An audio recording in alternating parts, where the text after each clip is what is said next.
Hello, welcome back to Opinions Are Like Assholes. Nobody wants to hear them.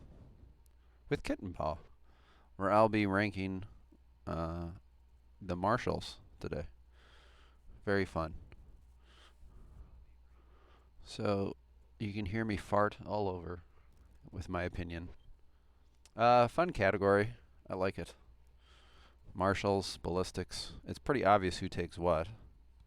Um, right? There are some hybrids out there. And then you have accuracy. I would say ballistics and weapon skill are like lead this category, with accuracy being secondary for sure. We've talked about this with the other three core sections, building blocks. I don't know what to call it, stats. Um, Accuracy just feels like such a secondary one, where because weapon skill and ballistic skill are what you need to like hit the targets. So it's pretty crucial to build those up in most cases. It's funny because you start with 80% hit chance in melee and only 75% with ranged, and then you go from there. So your best, highest melee with not a impressive is 140. I'm sorry, 120%. I guess an impressive would have 130, and then with ranged, the best hit chance you can get, well, five less. What, 115%? And then of course there's modifiers, and we'll talk about these, but so, small distinction right off the bat. Ballistic skill is interesting in that it increases damage, where weapon skill, increasing that does not. That is actually tied to strength, so a little difference there as well. So, as we're starting here, we're looking at weapon skill passives, actives, which are kind of a fun category. I was loading these up, and it's like, okay, these are interesting. Um, right off the bat, you can see we have combat focus. There's some love-hate with this one. We rated insult quite high previously for increasing chance to hit. It was a 3 SP active skill that you use to increase hit chances against a target. So, why was that good? It was 10 and 15, 2 and 3 turns. This is 5 and 10. Insult also makes it so every unit going against that target then has increased hit chance. So it'd benefit the team. Combat focus is only for the single unit. So since it increases hit chance less, only benefits the one target, and so it's less useful for the team. It's generally considered to be less useful, and that's how I see it as well. I want to like this skill. I go back and try to use it. I use it on a Lad's Got Talent Warrior I wanted to test Overpower on, back when we said Overpower was really bad and awful. Um, and part of it is this skill, too. It's just not good enough. If you put on a mace, you get 8% hit chance. This mastery skill gives you 10%. I just don't think the numbers are there. And I don't see any reason why it shouldn't be 10 and 15 like insult. It takes OP. Now, the theory is you use this before you enter combat. If that's the theory, then it's not really truly lasting as long as you want it anyway. It's kind of only lasting 1 or 2 turns. Like, the basic, I just can't even get behind. I don't even know what henchman would want that. Or you have an open thing, it's like, oh, let me just throw 5% more hit chance in there. I mean, that's just, henchmen only have 5 OP. They're not going to burn one just for basically 5% more hit chance. It's just so bad that I can't. Like, there's a perseverance rune that adds like 3% after a miss. I mean, you're already better there. So, if you're making a build that's like slowly going to hit things in melee, you're probably losing anyway. Like, oh, just give me a few turns and I'll finally hit you. Like, that's not a good way to be doing it. And if you want to hit things, you want to take things that quickly increase it, not 5%. So I can't do anything but awful for that. I really can't. Um, Now, I could say the combat focus mastery, of course, it's a bit better. 10% is better than 5. It lasts another turn. So it's a little easier to use without wasting an attack, because that's what you're doing if you're using that in the middle of combat. The benefit of insult is you're not using OP, right? So the fact that this doesn't compete with insult is just bad. Now, of course, you can stack this and insult and you get even more hit chance. But again, I think there's other ways to stack hit chance. Be it spells usually, or debuffs, debuff the enemy, which in turn increases your hit chance. And this just isn't going to be the one you pick. So if it's 10 and 15, I think you're onto something. We come back to the, if you don't want to do that, then make it cheaper to train. Because this isn't cheaper to train in any way. It's 2 and then 6 or 4, whatever, 6 total. And even then, I don't know if it's like 2-2 or 0-2 might have to be, because no one's taking the base. It's awful. Like, you have to do a lot to make the awful better. So in that sense, I think it has to be 10% and 15%. I mean, it has to compete with insult. It really does. Even then, you would still prefer insult, I believe. It's a question of, is this build SP or OP heavy? And it could, enter the conversation. But a melee unit having to spend the things it attacks with to make itself attack better is inherently rough. And the fact it doesn't buff then other units attacking, that still puts it behind insult. But the requirements for this is lower. I think insult's 12. Leadership, right? Isn't it under leadership for some reason? But this is only 3 and 9. And then we come to Jaw Strike. This is a big change from vanilla with this skill. It was kind of useful in vanilla, kind of. People didn't use it that much, though. But what was added on, because it wasn't used that much, and it's a narrow use window, like especially in PvE, because we talk about PvE a lot, is the AIs were pretty bad at casting. So it's like, go ahead and cast anyway. They're usually casting in heavy armor, doing dumb spells, blowing up anyway. So you don't have to really encourage them. If the maiden's casting against you, in most cases, if she throws a comet on you with her in deadly buffs, it's like 70 damage. It's terrifying. But having them cast is usually not a bad thing for you. And so this gives increased curse chance and reduces the chance to cast. And then the mastery, 30% is pretty significant. 1/3 of the time they're going to fail. That's pretty big. And then also they're going to blow up pretty quick. So it's very dangerous. Like, this just kind of nullifies casters, which is really good.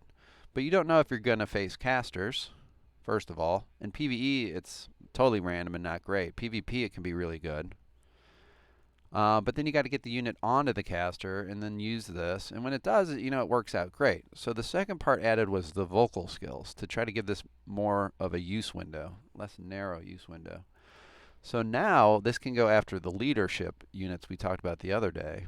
Order leaders, insult we just talked about, taunt, anything that's a vocal skill, which is also covered by the strangling globe of the poison wind globadier. So this existed. Paranoia just took that database and applied it to Jaw Strike. So to say, oh my gosh, what is this? It did exist. It was called the strangling globe. Now, the strangling globe isn't that great. We haven't talked about unique skills like this. Maybe we will in a ranking. But the problem with that was you would just pop an antidote. So you'd go in this PvP, you'd strangle someone. Oh my god, I can't cast. Like, literally can't even cast. Can't order. Well, let me just chug this antidote. Alright, now I can do everything. Like, so it's the same problem I have with, like, sinful speech right now with the sisters. Is you take the skill, you somehow get past the magic resistance, you apply it to the mage, and then they just pop a potion and it's gone. So what was the fucking point? So Jaw Strike cannot be removed now, though. And Mork said in his, he thought that was too strong. Like, it totally negates an order leader. Now, I would counter, like, well, it countered his order, but he still is a parry captain with like a spear and a shield and web of steel, and this unit is not anywhere close to dead. This guy can still fuck you up, right? And that's the same thing with like a jaw strike. Say you jaw strike the mage, if it's like a warrior priest or wolf priest or really a lot of the order warband units, they can still just hit you with their weapon in their hand. Um, I would say destruction casters should make ranged versions, ranged warlock. So in theory, you jaw strike them. Okay, I'll just shoot you, right? So you haven't totally even killed the unit or negated it in any way. And you could say the same with the vocal skills. I mean, it's a big blow. Not being able to order, that sucks. Um, but you have to protect yourself as a parry captain. You know, you should have a good parry, 3 parries or a couple parries, good melee resistance. Or there's other units you could say.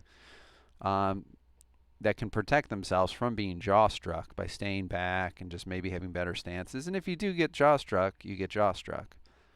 The other proposal was to make this not blocked forever, but to have it, because this is kind of tough on a henchman, right? A henchman gets you 2 turns, it's blocked. Ugh, right? The proposal, and I don't know how much work this is, to make vocal skills more expensive. It's almost like the witch hunters have Burn the Witch, which slowly increases casting by 1 OP, right? So if you get Jaw Strike, would you make it as it basically would do the same thing in a way. You have to decide if it needs to stack or not, like Burn the Witch. If you decide it doesn't and it just increases order by like 1 OP and 1 SP, or all vocal skills by 1 OP and 1 SP, so insults now 1 OP and 4 SP, right? Okay, that's still like pretty good. And I'd be okay with that. I just don't know how much coding that would involve. Because in a sense, you've really shut it down in a way. But we're going to talk about what we currently have, which is this one. And I think it's a good skill, all that said. Like, it definitely has a use window. Let's see, it's this guy. I would say it's good to great. It depends on the matchup, right? If you can't find someone with it, it's literally not anything. Like, if my unit doesn't have insult, my unit doesn't, it's doing nothing. So if you put a henchman against another henchman, maybe you could block their insult, but for most part, you've just taken a wasted skill slot. That makes this awful. It does nothing, which is my hesitancy to put it way up here, because there's a lot of situations where it's useless, absolutely useless. But since this one blocks it two rounds and it can be enough to kind of fuck up a mage, I think it is pretty great. Now, do you see this? This sounds even better, but you don't really see it that often, the mastery version. Which is a shame. If you stack both, you get 45% reduced casting chance with the 45% curse chance. Oh, thank you. Sorry. I sent my YouTube. I do have a YouTube. I just copied the first link I saw for my name in it. I think you can stream on YouTube. There we go. This will be on YouTube. So, do you often... Yeah, sorry. So, if the basics, pretty great, why isn't this like up there too? Well, it's not adding that much more. This is what you run into a lot with these skills. I think Mork really loved it. I think it's good again, but if the unit isn't a mage or has no vocal skills, it's literally a useless pick, which is my hesitancy to take it on any of my builds, my units this current tournament. I'd rather just fucking kill the mage, let's be honest. I would love to just shoot, punch, comet the mage. Problem solved. And I'm not that worried about order units, because I'd rather just control the impressive. I mean, sure, you can order a secondary hero or something, but I would rather deal with the problems than maybe be able to go jaw strike somebody. So I don't think it's awful. I would never say it's awful, because it's just a better version. I just don't think we have a use for it quite yet because its use window is narrow. I've talked again about this Battle of Behemoth tournament I want to kind of do. And the idea is less henchmen. The original one had 0 henchmen, right? And then I was like, well, maybe we need a couple henchmen. And because I think henchmen just kind of gum up the battlefield and they make the battles longer and whatnot. But there's a role for henchmen. So in that kind of tournament where it's like there's more maybe casters or order units running around, I really thought Mastery Jawstrike would be a big pick. And so in a tournament like that, I think adding the context, I think Mastery Jawstrike would be really, really good, especially with those henchmen you do field. Being able to stack it would be pretty good. I think it gets it's like washed out when you consider PvE 10 versus 10s. It's hard to get a hero with specifically this skill specifically onto the unit you want, which makes it hard to take. I have taken it though. So I think it's okay. It's definitely like not useful, this is always I've been saying this is the cutoff. If it's not good, then why am I okay means you can take this and it has a use function. So it's somewhere in this neighborhood. I could say it's good to okay. It has context dependent, so that's why it moves it down.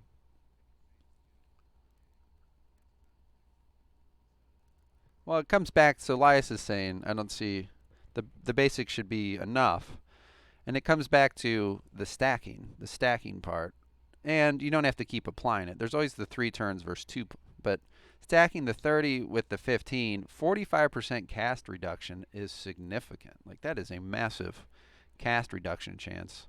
A lot of the good skills are already like 85. You know, they're like the 3 OP. So like lifesteal's 85. Now it's 40% cast chance. And then you're going to like curse right off the bat, like a high curse chance, like 30% curse chance if you stack these. Like you just shut down the caster, in other words. So again, why not just chug a talisman or, I think that's where the problem starts to come into line. So he says a maiden. I'm just sitting here thinking about necromancers, which are the bane of existence. If you're going against mercs or mercs plus the undead, I think you're like, okay, Jawstrike can be really good here. If you're going against sisters and witch hunters, like I would love to go Jawstrike that fucking priest, and you're never gonna do a healing hands, right, or do some annoying stuff that you do. The hard part, as always, is how do I get my unit onto them? And how do I know it's the hero with it onto them? So, yeah, like, if you're punching him with Jawstrike, it's like, aren't you just killing him? Which is what I always keep coming back to. Like, if I've got a hero with Mastery Jawstrike hitting you in the face, hopefully I'm just like, I'd rather just like staggering below you. I've talked about that skill and liking it. 2-turn your ass and just drop you. You've never casted, which again I think it is lower. So I guess that's enough said. I think it's okay because it has a use window. The basics usually enough. So defensive stance. This is totally unchanged from vanilla. I don't even think it was moved. Maybe it was 3-9, but I highly doubt it. If anything, I don't think it could. You could maybe switch it with Jawstrike to make it 3-9. I don't think that'd be a big deal. It would help some of these hybrids with low weapon skill be able to take it, but it's not hard to get to 12. And in most every single one of my melee resistance builds, I don't even take this. And I take sidestep instead because I feel like that 20%, while it can make the hit chance down to 1, first of all, the AI will roll 1s on your asses. People will roll a 1, and then you have no defense. Whereas if they get lucky enough, it's usually a pretty low chance anyway. If they roll like a sub 10, sub 15, you still have a really high dodge chance. Because you're basically taking high agility in any kind of melee resistance build. So I like having that second layer, like, ooh, glad I had that sidestep. And then you're like, oh, this fucker just rolled 2. Like, he rolled a 4 and an 8, and now I at least have another one. Jesus Christ. So you could argue, though, if you're in that defensive stance, you never even had to roll any, right? So defensive stance has a purpose and a role. I think it's a good choice. This is just my personal preference. Like basic, obviously more is better. This is one of those things where you talk about armor. When we talked about it with like ignore pain, like the basic skill is pretty trash. Like in something where you don't ever want to be hit, you're going to want to take the 20% instead of the 10%. But it's not terrible for like a henchman. There's novices and verminkin. That 10%'s annoying as hell. Like that's 1 out of 10 rolls are missing. And if that means it stays on to that hero another round, it's annoying. But in this case, I would really move into that sidestep over defensive stance. So you could sneak it into maybe a melee resistance build too. Say you want to go really heavy on the passives, or there's other options like you want to take mastery careful approach. And then, okay, now I'm really ranged resistant and really decently melee resistance. And now I'll just take basic defensive stance for a bit more. And let me just pop a talisman in the middle. And so no one can kill me. So I don't think it's going at all below the okay, which is where useful skills go. You could argue maybe not good, given everything I've said. But I think it's okay, especially in PvE. And I think I honestly it's gonna almost be like that leadership ones. I think both are just okay. They're useful. I still think the stance on top of melee resistance is best. But recently I have taken some just pure defensive stance builds, and I'm like, oh yeah, I forgot like 20% is significant. So it could be maybe a little higher than the basic because it is a mastery level. I think the cost is fine, and I think it's a totally viable skill. And when the AI uses it against you, you're like, well, fuck, this is annoying, right? So when a PvP opponent, you're like, oh, I think I'm going to have a hard time with this guy when I see a defensive stance, right? And in one more option, which I haven't even talked about, I think is like the cult. They have wordstone horns, and anticipation, which I think is in this category. You can stack 10% melee resistance every time you're hit. And if you combine that with the defensive stance more than the sidestep, you can really get some hideous numbers of melee resistance quite quickly. I think it's more useful in that build. So that's about it with defensive stance. Hamstring. So I'm currently using this a lot in my tournament match with my sisters. And when he changed it, I think it used to have something with disengage and movement after I don't even remember what vanilla was, honestly, because no one really used it. And then he made this change, and I was looking at it, and I'm like, oh, that's neat. I got to use that one day. One day I'm going to make a warband that uses that.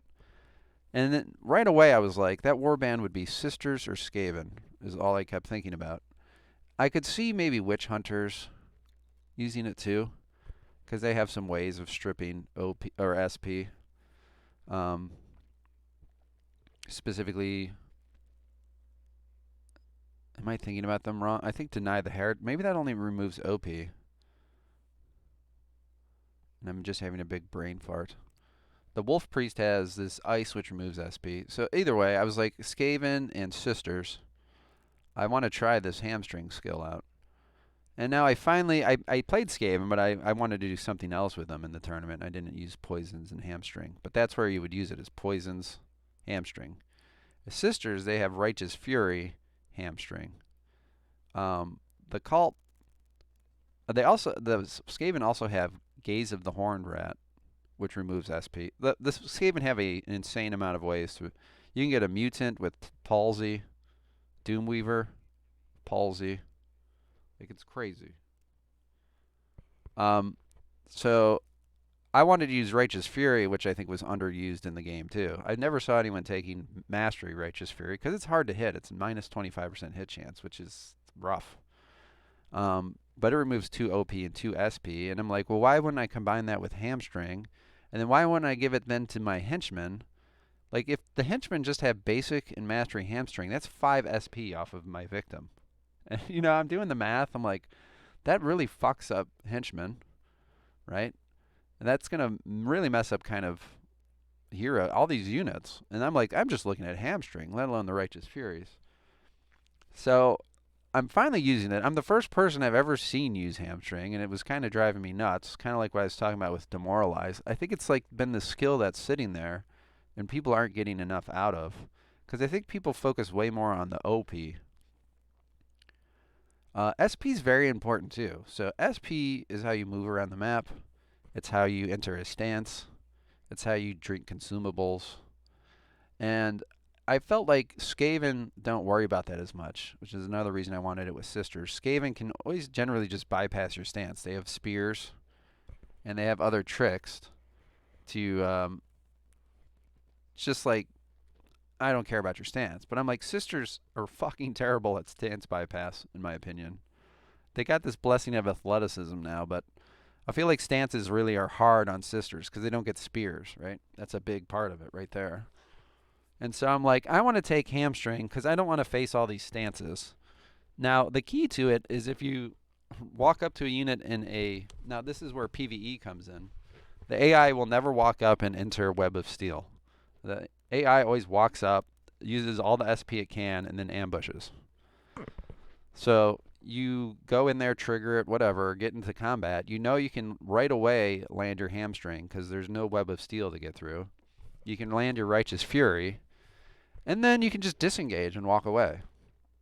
And this motherfucker's standing there like, oh, I have no SP, right?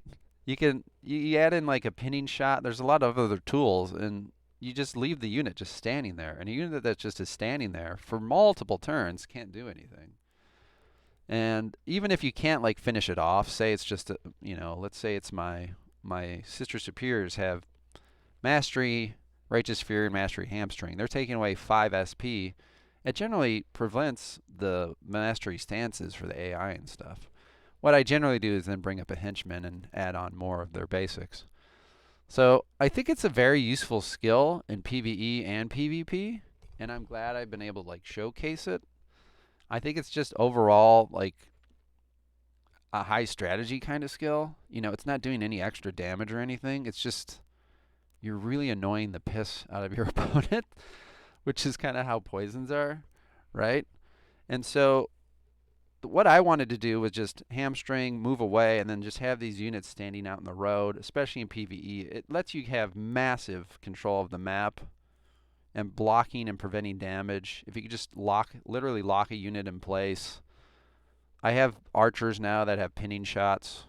It's much easier to just get someone down to nothing. And you can just take your time and shoot them in the face, honestly. You don't even have to be engaged and have that minus 30% hit chance while the unit's engaged. You lock it up. I did this to a demonette just last mission. I caught her. I had to eat a couple hits just to apply the stuff. One she missed, one she didn't crit. Now has 0 SP. I just took my time shooting her and commenting her, I mean, you just can totally neutralize extremely dangerous targets, which is the point of hamstring. I've enjoyed playing it. So I think they're both good to great. I think it's not elite or godly, because again, you're not really doing anything damage-wise. You're just kind of fucking up the flow of your opponent. And it's 5 SP. Like, I like the amount a lot. Now, if he was to say, oh my god, Brett, oh, I did it again. Kitten Paws won this tournament. I can't believe hamstring's so broken. We're going to have to make this just 1 and 2. I think you've absolutely ruined the skill. Like, it would be terrible. It would be down here and bad and awful. So I think it's at the appropriate power point, because there are all those caveats. Like, you have to be able to apply it. If the unit's in a stance, you're going to struggle. Righteous Fury, too, like, I am struggling with the insult and then the SP cost of Righteous Fury, of having any SP for myself, too. It's all about stacking. Elias thinks you would switch them 3 SP for 3 turns is a significant debuff. Like, that's significant. Like, that's a lot of, like, half your SP. You know, it goes, what, 6, 7, 8? 8 for the impressives, demons, captains. So 8, you're not halfway. When you're at 7, it's not quite halfway either. The henchmen, you've lost half just for one skill. Again, it works in tandem with other things. So, taking Mastery, Hamstring, and Righteous Fury, you've taken away 5 SP. It's like crazy the things you can do.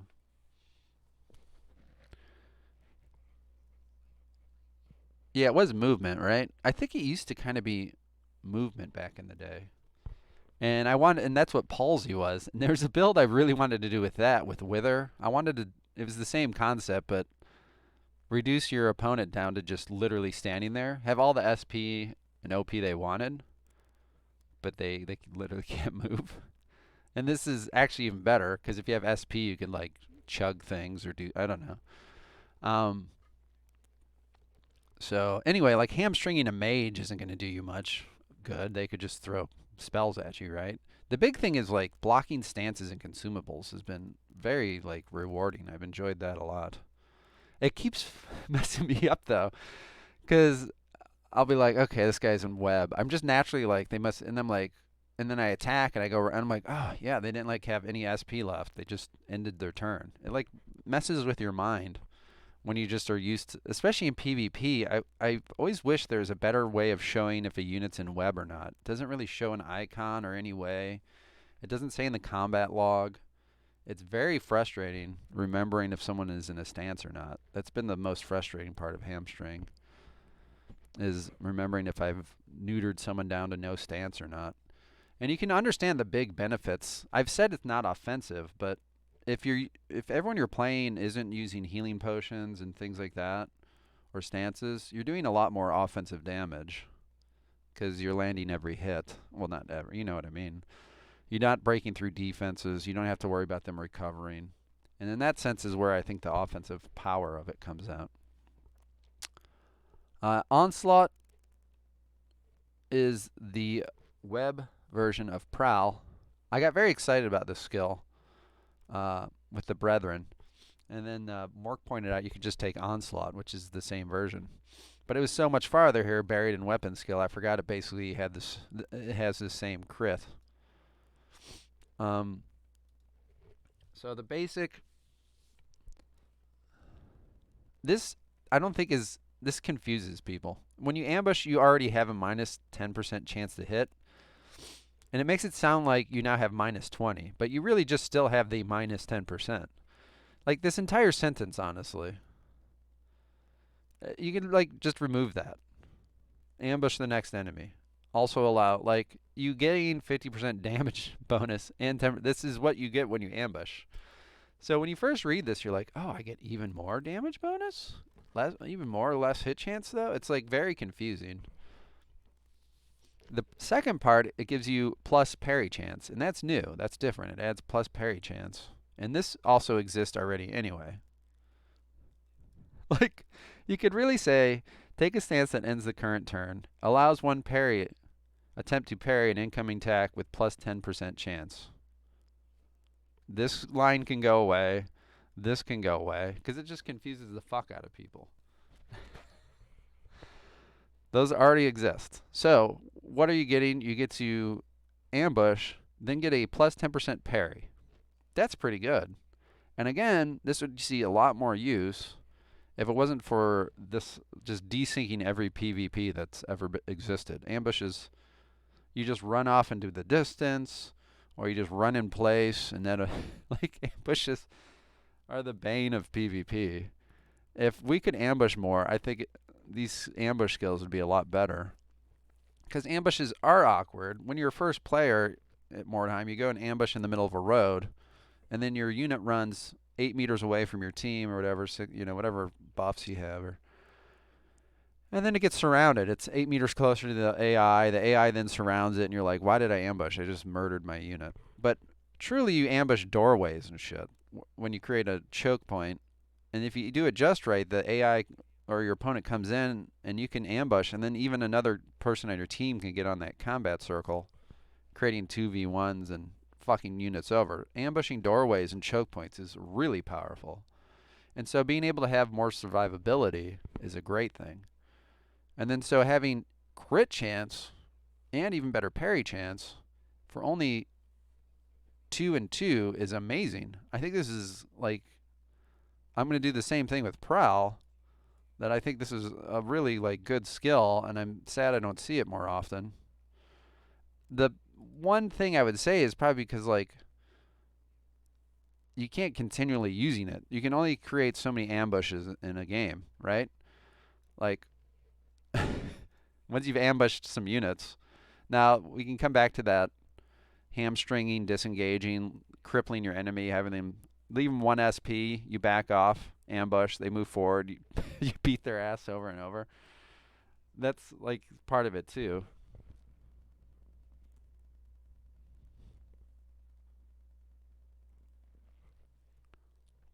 Sorry, I'm reading. Um, so I still think like you can get more ambushes up. So I think it's good to great, almost for henchmen. But since it is an ambush, I think it drops it down from great. This is probably about where I put Prowl. Probably, I think this is great. I don't want to say it's elite again because they're just inherently held back by the ambush proposition. You could say I could see people arguing it is elite, but if you're not a crit build, it's awkward. I mean, it's great to have 30% crit, and the slightly more parry's great, but you only. I talked about this with Prowl, I think, and if it was to be changed,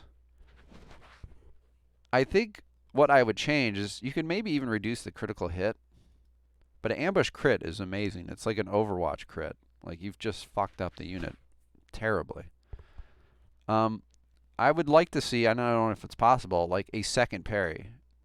Increases ambush crit chance, I don't know, we'll say 15, 20%, and allows a web of steel. I don't know. So I think that'd be like a more interesting use of the skill. And tapping crit onto it, it felt like an add on. Like, well, let me just add on crit because, it's not good enough otherwise. But making it more like a defensive mechanic, because that feels offensive. And Onslaught feels like it could kind of maybe be a defensive thing. It's under Weaponskill. If you Onslaught, you enter into, you have 2 parry chances. You can even maybe have plus parry chance with it, and then get rid of more of this critical. And then it feels like, okay, I could more safely position my units around. And the same thing with Prowl, I said. It'd be like the Skaven version.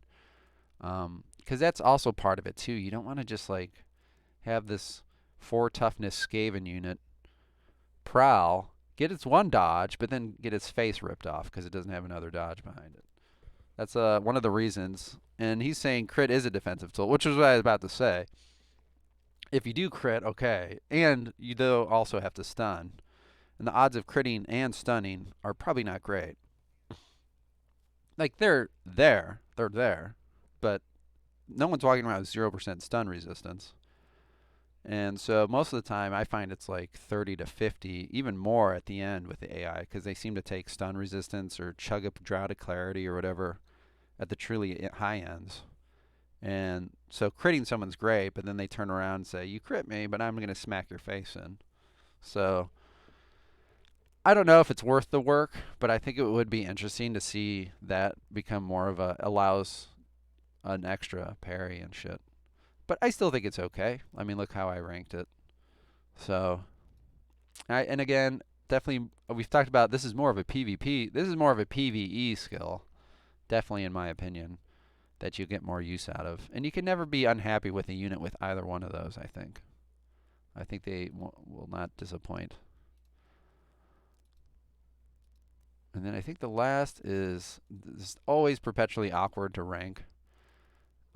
Is like, I want to enter a stance that is useful. It's great, I guess. I don't know. Remember I put sidestep, probably up here somewhere. Um, I was never gonna make it elite or godly. You could honestly say it is. Let's be honest. Like, I take this constantly. If I have web of like for 2 skill points, anybody with a weapon skill, I mean, I'm taking this. My casters have it. My purifier just took it. Why would I not have it on the purifier?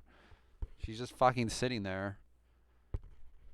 I look at her numbers. She has a shield. She has 17 weapon skill. Oh, this bitch has 120 parry chance or something, whatever it is. Okay, I'll take Web of Steel. If someone reaches me, this will only make me live longer. If I'm caught in combat, next turn I'll Web of Steel. I mean, but it's awkward, right? I would almost say parry. So here's the awkward point now, too. Sidestep was really good, but it has to be like agility builds, and then you don't get a counterattack. Like this allows you to then counterattack too, which is amazing. The caveat is some units just bypass it, but that's not going to stop you from ever taking this, because many of the times you will get something useful out of it. So it's hard not to just put it right there. And now I've said over and over, I fucking hate this one. I almost want to say not good. Paying 4 skill points for one more parry just is so painful for me. I just can't find it in any build. Like that purifier.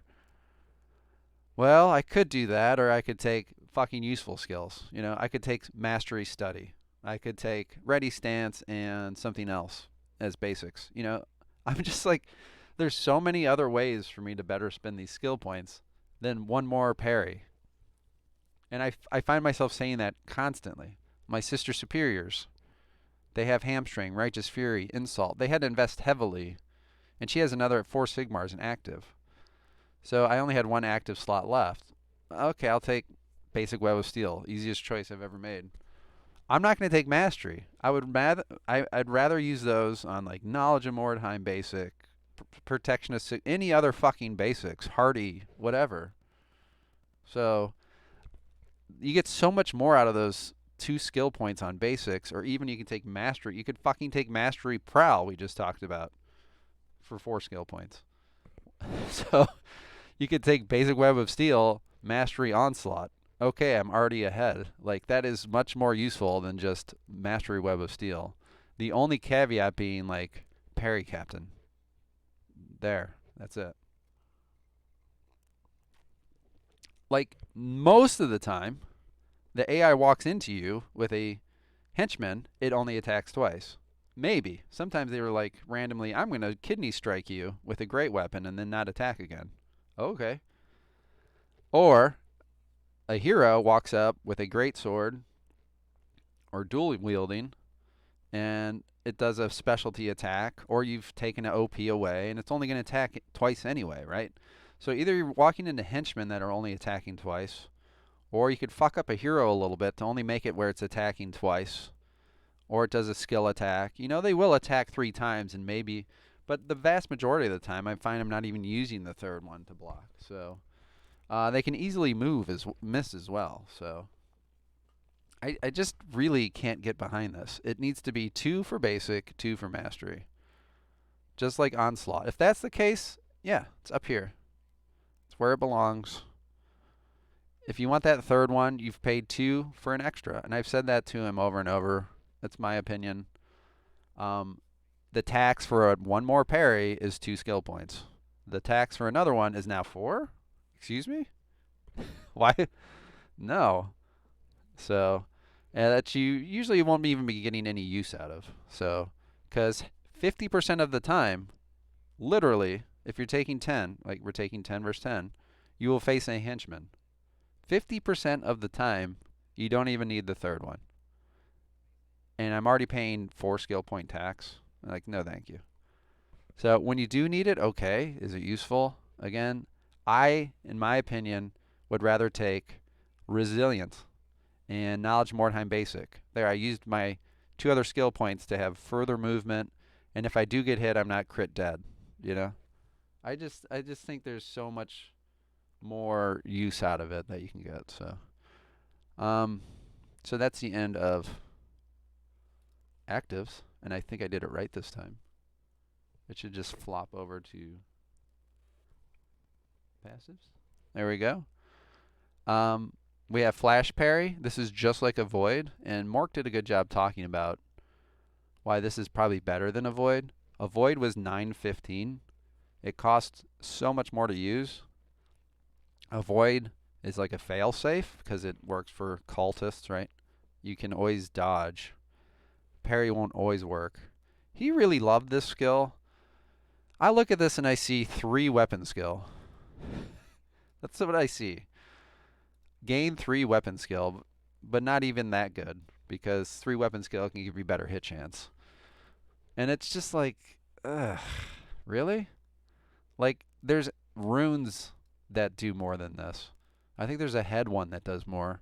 I know the Shield of Aegis does more. Like, ugh. I'm not a big fan of this.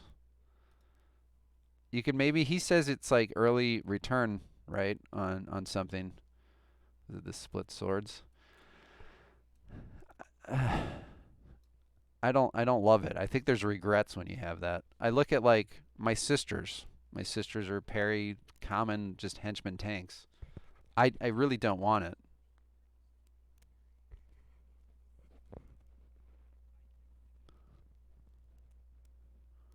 So Elias really likes the third parry. It makes you unkillable 1v1. Again, I don't agree. Personally, when I have a hero, I do 5 attacks with a one-hander. Also, I'll probably just try to break your stance. I mean, I didn't even talk about that, but like Rune of Distraction, Intimidate. We've been talking about these other things. Lure. There's a lot of ways to just like negate your Web of Steel that from even mattering in the first place. You have to have 3 SP to even enter it, right? And it's funny because I hate to pick, but Lias walked out with his Lad's Got Talent warrior in his last match I watched. So he's like, I'm the man. I'm going to block this doorway. And he entered Mastery Web of Steel. And then Mark's like, yes, look at this guy. He comes around the corner, nerve shots him, and just totally stripped it off. The guy got his head bashed in. So, I mean, I don't want to pick. But I mean, that's my point, though. You can't ignore that happened. That literally happened. And Rune of Distraction is perfectly adequate at it. If you have like a 5-shot archer with a Rune of Distraction, you're going to proc it. It's going to proc, most likely. So say you brought that guy out for my archer. I'd been like, Rune of Distraction. Let me put Innervation on this too. Or something Dismay. I'll shoot this guy 5 times. You know, whatever. It's that kind of build as a debuff archer. Maybe he has break defenses, whatever. I'm shooting this guy. Oh, there, distraction procced. And I had break defenses, so now he has like 20% less melee resistance. This guy's just fucked, right? So, I mean, I don't know, like, I don't see the point of, again, of spending on that Mastery Web of Steel when there's so many ways to kind of counter it. And it's hard to get up in a lot of cases anyway. If you need to be the aggressor, and a lot of times you do in PvP, or we just stare at each other, moving forward and still having 3 SP for the Mastery Web, it might not happen until the next turn, right? But anyway, just responding to the comments, I'll go back to, what was it? Flash parry. I almost want to say it's not good. I mean, it comes back to this is a basic skill. So would I take it on a hero? Usually not. I'd rather be chocked full of mastery skills, especially in my passive slots. Usually. I say this and my sister superiors are just floating in passives just sitting there because of the way I built them. So would I take this even on them? No, I'm taking like other really good things, like Protection of Sigmar. Yeah, I'd rather have 20% magic resistance than 15% parry. And then for henchmen, it's the similar problem. I would rather take like Knowledge of Mordheim, just other things than Flash Parry. I struggle to see where I'd ever want to take 15% parry. Because this is what I, again, consider, it's kind of a secondary role. I consider poison, stunt, those are like tertiary. This is, in a sense, a secondary role. First you have to hit me, and then do I have a stance up and I parry it or dodge it? So it's not even like a primary kind of defense. I'd rather take like primary defenses. And then this one, I think it's too much. I would just say it's really bad for the same reason. Do I need 45? Like what build? Now there might be one. It goes like heavy accuracy, so it didn't have as much weapon skill. But then I want to be an idiot and take Mastery Web of Steel also.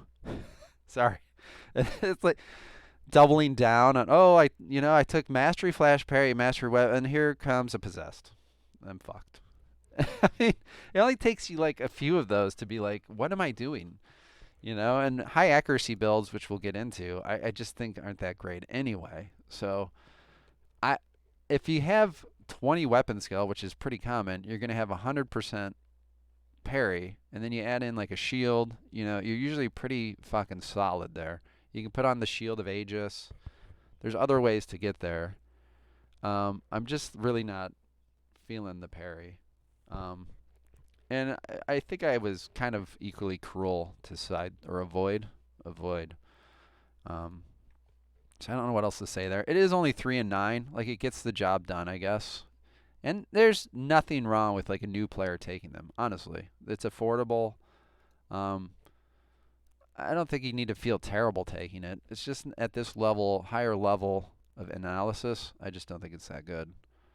And Shield Specialist, this is a very like extreme kind of skill, I think. I make melee resist builds as henchmen, verminkin, novices, and I never want to take this.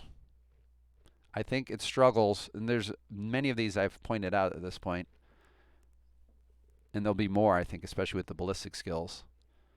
I just did with combat focus, if you missed that part. I said it should be 10, 15. No one cares about the 5. I think this is the same problem. This needs to be, basic needs to be 10%. Like no one's taking, and you might even consider that with now a hero build. You might be like, oh yeah, I could squeeze in a basic shield specialist. Like say these Sister Superiors I was just talking about. Yeah, I wouldn't mind like 10% melee resistance and 10% parry chance. That'd be great. Now then you would say it's way better than flash parry, and that's true too. But I just said flash parry's trash. I'd actually put it here. Maybe you should make that 20, 25% then to compete, right? And then so this is just really bad. I think I've used it once or twice as a meme on really hyper melee resist builds. I think I had one in my Witch Hunters PvP warband I was playing. He is a pure melee resistance build. I send him out there every mission. He's the first, or PvP, added, kills him right away. This guy's just dead. So it's probably not doing its job.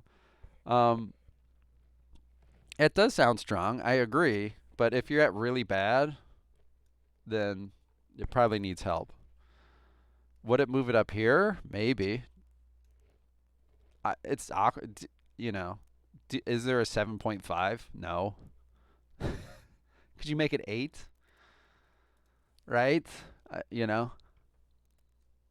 Clearly the game, here's some here. Awkward numbers, right? Make it 8? It could be. Could be mandatory. I think 5 it's not. What's the happy medium ground? Remove the parry. I don't know. It's awkward though at 5. I don't think anyone's using it at 5. I just 1 out of 20 hits maybe miss you. 1 out of parry, you're already probably at high parry. You're really only taking 5 melee resistance. And I think you struggle with that there. But then here we go. You look at the mastery. You had to pay the taxes for it. But it's probably great to elites. Like for the build taking it, they're going to take it. You could almost say godly. So I think I'll say elite. Like a melee resist build is taking this every time. Yeah, exactly. Right. You can't do 8s. It's absurd. That's almost half of 15, which is what it should be. But that is not a round number. You're creating sins. But how many runes do we have are like 8% and shit? Like, oh yeah, that's a good. Like, why can't it just be 8%? Why can't we just split the difference and then it's okay? You know, be the bigger man.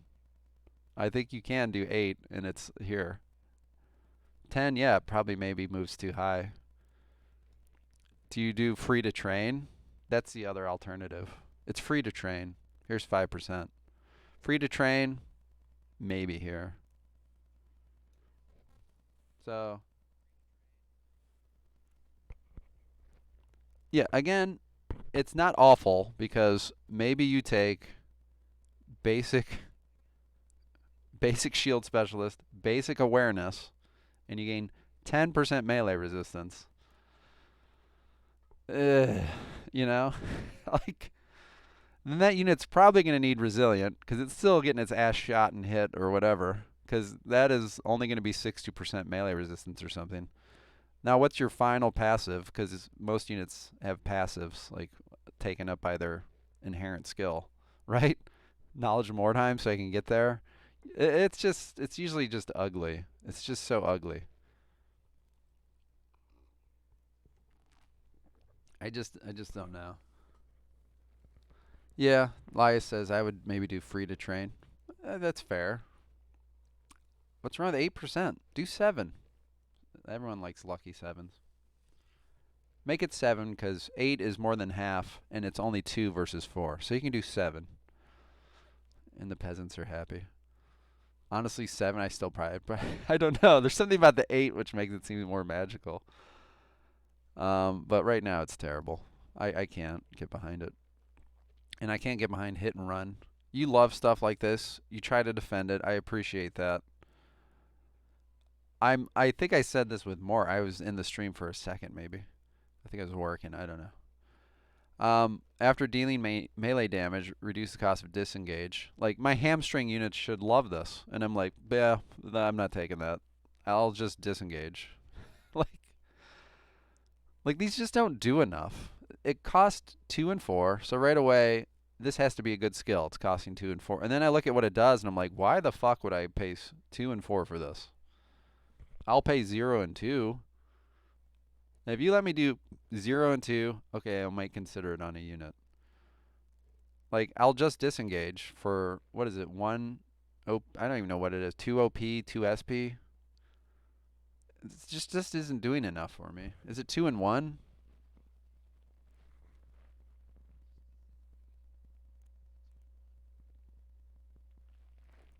So, Paranoia hates shield special. He's said this before, because literally every shield melee resist build takes it.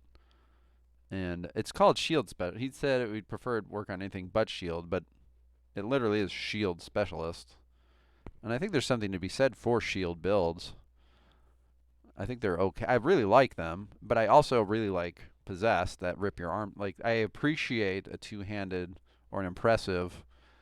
They just you don't want to walk around in Mordheim, in my opinion, without a shield out because of what it brings. Now, once combat started and you feel safe, or you've neutralized mages or ranged, it's perfectly fine to switch to the ass-kicking weapons, and that's what your second set should always be: is the ass-kicking weapons. In case of emergency, break glass and kick ass. But walking around without a shield just gets you peppered and shot to death by arrows, even the AI or other things. So if you truly want to do damage, though, you're not using a shield. So I think shield's okay where it is, and having a buff to a shield, I don't think there's really many other buffs to shields except literally the runes you put on them, which you can also just put on a weapon in the offhand. Or a great weapon's twice the rune power. So in that sense, like the shield's really not bringing that much either anyway, except there's a few unique shield runes. So that's it. It's like this skill and then some unique shield runes are the only thing that makes shields unique. So I think it's important to keep shields unique. Making this 1020, I don't know if that on anything but shield. Okay, yeah, like 1020 would just kind of break it. It's already way up there. So I don't know. I think it's fine. Some things are just the basic isn't, but I think it's just kind of okay, and that's okay if things are okay and taken. Like it clearly has a role. Anyway, hit and run, I just can't get behind. Let's put them up here. It's just too expensive. There's no reason it should cost 2 and 4.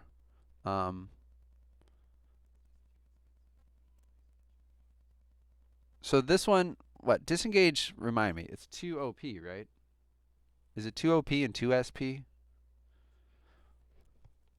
Like, the fact that Mastery doesn't even make it OP free means why the fuck would I ever take it?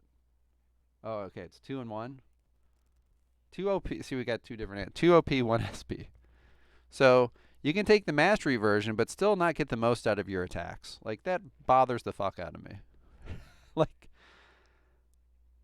Like it should be free. Make it free. Like, let my one, like, you just talked about a charging unit. So let's say I have a charging halberd or charging possessed. The possessed can't disengage. This is the other problem with the fucking skill. A lot of charging units can't even leave. Second of all, I'm probably knocking your ass unconscious and disengaging for free. Like the champions I was making as mighty charge champions, crit you, knocked your ass unconscious, and then disengage for free. Why do I care about hit and run? It's free now. So if you're saying I'm charging you with a mighty charging build, this charging destructive build, it's going to be 2, 3, 4 to attack. Now I have to do ad rush just to take hit and run and still disengage? Like, no thank you. I just don't understand the point of it. Like, I should be able to have a free disengage at the end. So the fact that it's not, I can't get behind any of it. I don't think this is going to move. To be quite honest, especially at 2 and 4.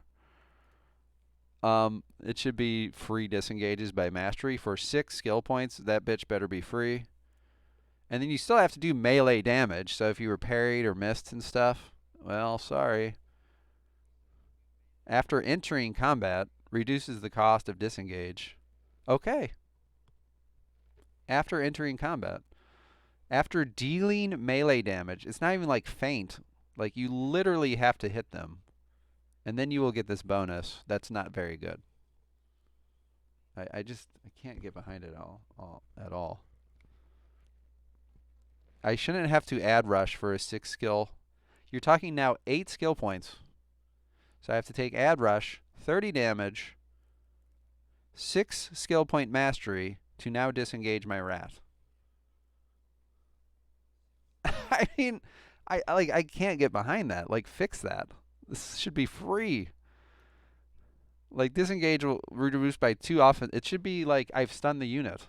Like, the stun is more valuable. Like, just stun the unit. Crit stun the unit. It's a free disengage. That shouldn't be more valuable than a 6 skill point thing. I don't know. That's enough. This should, like, it's 6 skill points. Holy shit. Make it 0 and 2 or something. Retaliation increases hit chance for counterattacks. I don't know how this was in vanilla, but this literally I think was counterblow in vanilla. Because I remember taking this once on a flagellant. But it increases hit chance by 20%, 40% for mastery. Yeah, just take a wolf priest. He says you can charge twice, disengage twice. But you can just take a wolf priest. He reduces charge cost. That's the charge builds you want anyways, with that Howl of the Wolf or something I think it's called. Which is what I was using for the champions. So anyway, this maybe was put back. I think retaliation maybe increased damage. There is a rune that does this. I think it'd be interesting if this actually was like the rune. Increases counter damage by 20% and by 40%, and then you take it with the rune. I think it's okay like this. It's like kind of meant for like units that keep their OP, and I think Lias here is using it maybe on his ogre. I'm not actually sure. But any kind of counterattack skills are usually just awkward, because in PvP your opponents can figure it out, and then like, why am I attacking this guy? Or I just strip his counterattack OP. You can take Dread of Iramar. You can take Enfeeblement bow attacks. You can literally take Threaten, we just talked about. There's plenty of ways to and it doesn't always proc the replenishment, which is at Swift counter. It's 80%. So counterattack stuff's always been awkward. So making this the damage I think would be okay. The having the increased hit chance is still okay too, like it was in vanilla. I really wish I knew what this was in vanilla. I can't remember. That said, I've never used it because I don't see the point. In PvE, you usually have plenty of good hit chance. Like, why would I want to increase hit chance? Okay, in PvP, I've made my augur. I've put it onto Lias's ogre. Maybe that's why it was having. I was getting confused sometimes about why he was getting better hit chance against me. My augur doesn't have to attack still. It's doing its job. Like, if if I've locked down your unit and you don't want to use your OP, we're both kind of happy. It's like these henchman battles where they just face each other. I've made that unit specifically to be defensive. I don't care if it's not doing anything. That's okay. It's doing its job for me. I wanted it to lock down because I built these other units really more stronger to do the damage, and they're going to come kill your other units. See, I think counterblow was that though, paranoia. I think counterblow you changed to crit, but I think counterblow used to be increased counterattack hit chance. So I can't even remember, which tells you maybe this still needs a little bit of work. Um, let's bring it up here. I think it's just bad and really bad, even though it is only what 4, like 40% counter. Like I don't get it. I think there's totally like who's in the number one build would be a parry captain. Do I ever see parry captains really taking this? No, because they have 20 weapon skill and you're hitting your ass anyway, right? But but if this was changed to increases damage of counterattacks by 20, increases damage by 40, I think this would see a bit more use, especially for like that parry captain. Because I've looked at that rune and I've been like, this isn't bad, but you can't really stack it too much. But now if you're taking retaliation and then we'll just call it the retaliation rune. I can't even remember the name of it. I think you're like, okay, this is pretty neat, you know?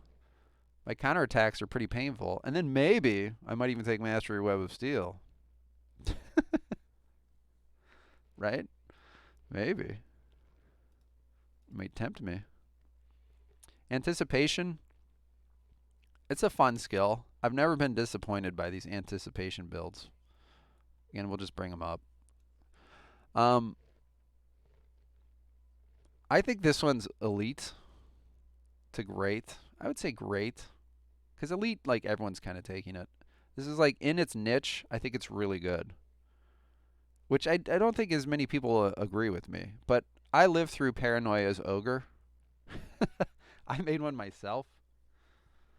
Um, I've made Wordstone Horn Anticipation units, which I actually now looking at, I think it's 12% every time you're hit. Because Wordstone Horns, I think, is 6% also. Or are they 4? Melee and ranged. Yeah, so anticipation, what does it do? It hard punishes people that, yeah, I think it's 10, yeah. He says it's 4%. It just absolutely hard punishes people that tap you. They just tap you. And then so what does it also reward? It rewards units with massive HP pools that are going to get hit a lot and high armor, because that usually leads to taps. Or a unit that lives long enough to see benefit on it. The third being Wordstone Horns stacks this, so it's 10% every time you're touched. Because there is like one unit, and he's actually cruel and unusual punishment, is a mutant in heavy armor with Wordstone Horns, Shield of Iron. You can get him decent HP. You're hitting this guy only a couple times, and then he is nigh immune to anything. 10%. Like that's nuts. So it has to be those certain builds. So that's why it's only great. I don't think, which you could say shield specialist right there at elite, but like literally every shield melee resistance unit's taking it. I don't think every melee resistance unit is taking anticipation for what we just talked about. So it's now a one notch lower. But like a Templar, he struggles a little more because his melee resistance, he needs like a little of that warrior priest babysitting, like a deny the heretic, hand shot henchman. because he doesn't naturally have high agility and alertness, but he can eat hits, right? There's honestly like the vampire. No one's taken this, but again, Mercs Plus, they can fucking do everything. He has 575 HP, heavy armor. Tap away. He'll get this. No problem. You're going to fucking hate him. And he probably has decent, like, the Thrall I know can do this. She has good agility and alertness, and she can get really good melee resistance builds, heavy armor. Have fun. 550 HP. So there's builds that aren't even using it that I think could use it no problem. And then the basic, like, why would I take basic? I don't think it's going to move too far. Some skills are just like this, right? It's half as much for two less, it's just, now, okay, Paranoia likes, he likes to use this with some henchmen. Like, okay, you come out with a anticipation, shield specialist, basic awareness henchman, that motherfucker's going to be dead so quickly anyway. So, I mean, is anyone really building that? I've never really seen it. I think it's kind of fucked anyway. Maybe it survives one or two more hits. So I think it's just really bad to bad. I don't think anyone's really taking this.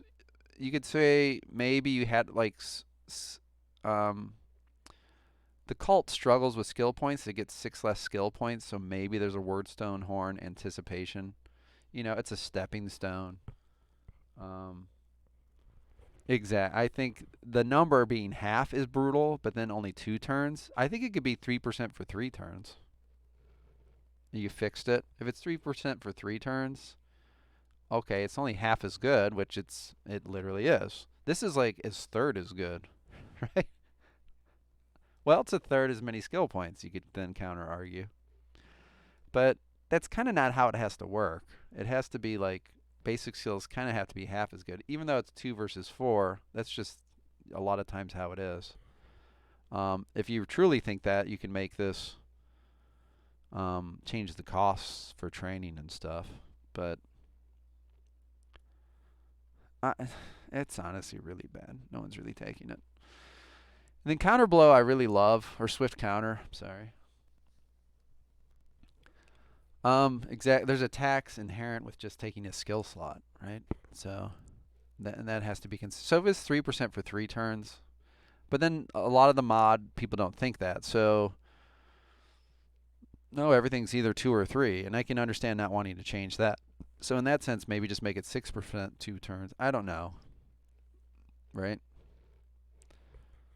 4% for 2. So if it's hard to make a tanky henchman, but say a hero hits it 5 times that turn, which could be, it should be a nightmare. I have stacked a decent kind of amount of melee resistance. So, and there's a shield where if you parry, you gain some, but it makes me want to move it up a little again, because you could use that shield, which I think is not used as much as it could be. So say you take a warrior. He probably doesn't have high melee resistance anyway. I would honestly say it has to be a Verminkin with weapon skill, or a novice with good weapon skill instead of dodge for some reason, which is an awkward thing anyway. I don't know how many people are doing that. I made a zealot this way. The zealot, I've used web of steel as a secondary defense. So we'll say a zealot. If you take that web of steel shield where you parry, you gain 6% melee resistance. That falls off. Then they're hitting you, and you now take anticipation, and it stacks a bit. Okay, maybe you're onto something. I haven't seen that build. It'd be interesting to see. The problem is, like, if you're hitting henchmen, a lot of times they're on their way out. So I don't know. It's going to be enough to make it annoying, though, right? Say you've had some impressive that's not quite ready yet. Boom, it gets parried by this guy. Boom, it gets parried. It's like, motherfucker. And now he's gained melee, and then you're finally getting some hits. But he's now lived a turn or two. I think it's done its job as a build. So 4%, though, might be better. I think that's all I would really kind of take. Swift counter, I played around a lot with. While we're talking about shields, there's empowering. And there's also recovery, which are great shields now. It's like such a fun change from vanilla. But when you dodge, 80% chance to recover 2 OP. When you parry, 80% chance to recover 2 OP. When you swift counter with those, you can have an 80% chance to recover, or 40. So you can see where like it's like a battery unit, like regenerates itself. You also consider cult. You could also say like the sisters, and even the battle plan, like Sigmar's second wind. But the cult, you can enter a stance and you regain 5 OP, 40 and 80 as well. Chaotic advantage, I think it's called. That might start to be into overkill, but like you could see where you have these battery units that are really annoying, which comes back to like retaliation. Like, would I also take retaliate? Probably not. But if it was something that did like extra damage, I don't know. Right? Anyway, and then you have to swap out the shield. That's where it becomes like painful. The shield is what I think carries that extra, or maybe it is could be on the weapon. So you could have the weapon with the extra damage, the shield with the recovery. Like, these are fun builds to think about, and I'd love to see these builds more. You just don't run into them. And then you try it on paper in PvE, and it's like, this is working really fucking well. And you have to consider PvE, and I think a lot of these builds work very well. I talk about like, oh, I figured out your unit swift counters. I'm not going to attack them. The AI has no fucking clue what it's doing. And these are like just continually smashing the demon attacking you, or the dangerous, like that's really valuable. And in that sense, I think these, again, we've talked about skills that are good in PvP versus PvE. These are really good in PvE, and like you're never disappointed in them. I would say it's good because I've put it on henchmen, and when it procs, you're like, this is great. Look at me getting this back. I've noticed that with all the 40% skills, which in vanilla, like the masteries were. So I've taken like chaotic advantage on a Dark Saw. Like, let me see if this is worth it. You enter your stance, you get 5 OP back. You're like, oh, God, this is great. Now my Dark Soul is going to hit your ass back. Maybe he's in web, it's only costing 1. Like, they can keep churning out counterattacks. And it's the same way with, like, warriors. Like, I've never been disappointed when these are churning out damage and keep hitting and hitting and hitting.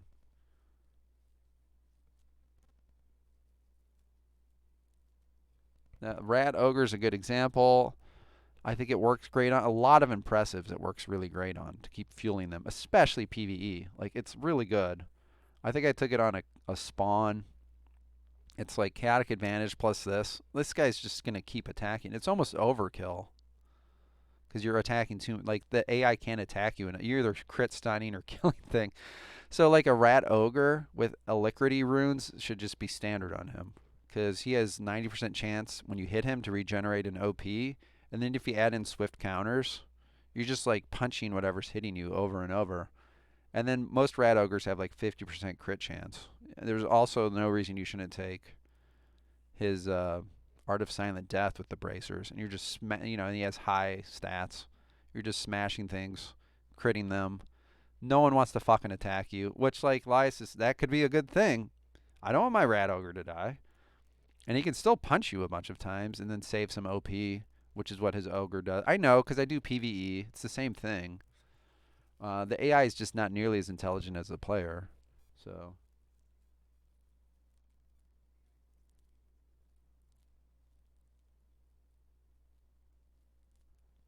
Alacrity is 90% for a great weapon. There's 2 units that can use it, and I accidentally ran into the other build. The Rat Ogre, because bracers are considered two-handed, or great somehow. It's a great weapon or something. And so it like is always proccing it. The other one, I ran into an Executioner with a great sword of Alacrity. It's like, oh, okay, 90%. That'll slowly not matter. This fucker was applying burn on every single unit that kept trying to kill him. He was doing like a 20 damage great weapon swing, but then he was just burning the fuck out of everybody. And I actually kind of like think it's pretty awesome. I was like, I might try this build. Like, why not put like Alacrity on this one Executioner, and he could just keep burning the fuck out of you. It was like really bad. This guy also had anticipation. It was an AI build. I ran into it and he just murdered my team. It was one of the streams I was doing when I do rank 10 or build up units, whatever. I can't remember which team ran into him, but he just murdered my entire team because he became unhittable. And if you did hit him, he would counter and burn your ass. And it was still a deadly, so he was doing big damage. And I was like, wow, I've just ran into an unkillable AI unit. So, good times. It was an insane build, especially when I'm running around with white weapons. And yeah, I've talked about that. Yeah, you mentioned him. I don't know if I watched some of that. He was getting mauled by a bloodletter and an executioner. Poor Dig. Poor sisters. It's too bad I'm making them look good. We should all watch Dig streams instead. So, man, Weaponskill took a while. I don't usually take this long on, but there's a lot to talk about in Weaponskill. So a lot of really good stuff. Combat focus, flash parry, hit and run, and was that the countering one? Counter blow or retaliation, all kind of struggle.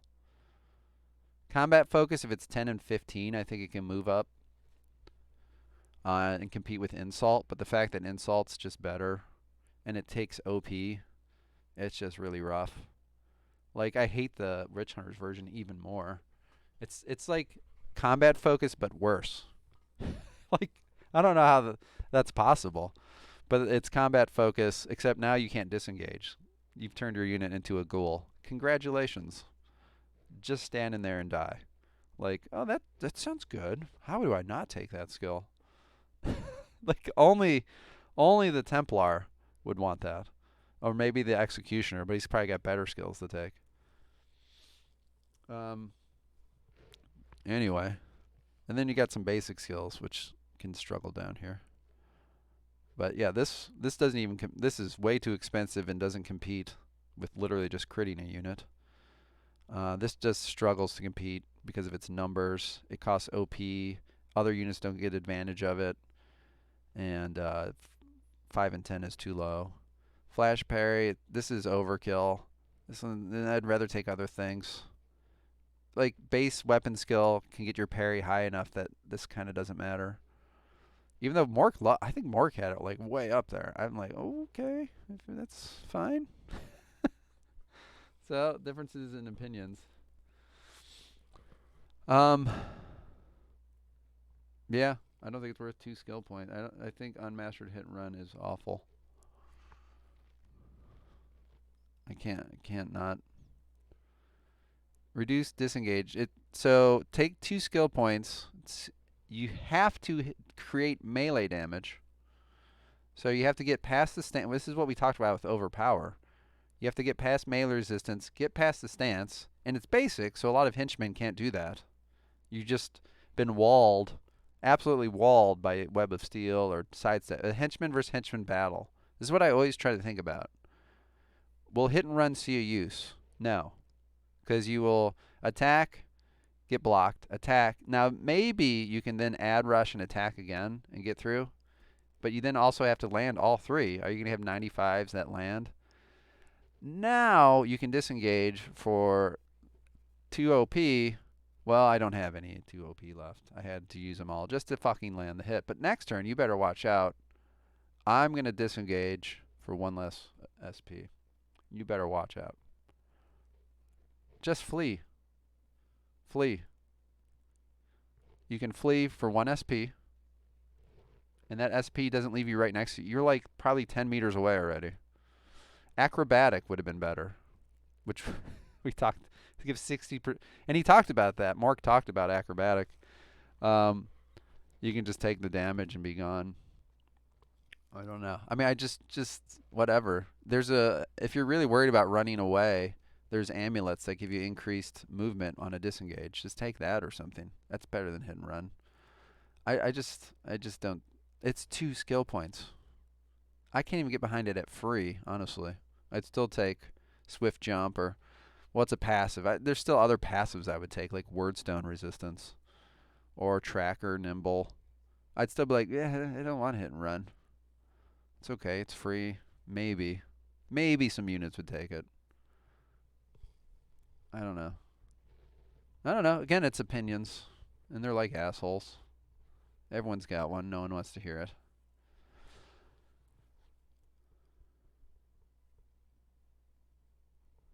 I'll take just a quick break. I already have everything else up and running, as you saw. Just recharge my throat. Get a drink. It's like drying and exhausting in the winter. Looks like Ballistic will be next, which will probably take a while too. It's not crazy that these have a lot of good stuff to talk about. And then Accuracy. So give me a minute and I'll come right back because I want to break them up to put to YouTube as well. So I'll just be back in like 5 minutes.